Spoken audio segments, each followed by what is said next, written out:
রাসূল সাল্লাল্লাহু আলাইহি ওয়াসাল্লাম বলেছেন, 4টি জিনিস আপনার ঘরে থাকলে এখনই সরিয়ে ফেলুন, না হয় আপনার ঘর বরকতশূন্য হয়ে পড়বে। টাকা পয়সা যতই উপার্জন করুন, কিভাবে খরচ হয়ে যাবে আপনি নিজেও বুঝতে পারবেন না। সর্বপ্রথম যে জিনিসটা সরিয়ে ফেলতে হবে সেটা হলো যে কোনো ধরনের বাদ্যযন্ত্র। রাসূল সাল্লাল্লাহু আলাইহি ওয়াসাল্লাম বলেছেন, যেই ঘরে বাদ্যযন্ত্র থাকবে সেখানে রহমতের ফেরেশতা আসবে না। দ্বিতীয় যে জিনিসটি হলো সেটা হচ্ছে ঘণ্টা। বন্ধুরা, যে কোনো ধরনের ঘণ্টা যদি আপনার ঘরে থাকে তাহলে সেই ঘরে রহমতের ফেরেশতা আসবে না।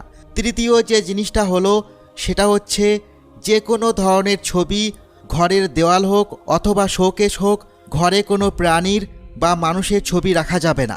চতুর্থ যে জিনিসটা হলো সেটা হচ্ছে টয়লেট থেকে বের হয়ে দরজা আটকে রাখবেন, কোনোভাবেই দরজা খোলা রাখবেন না।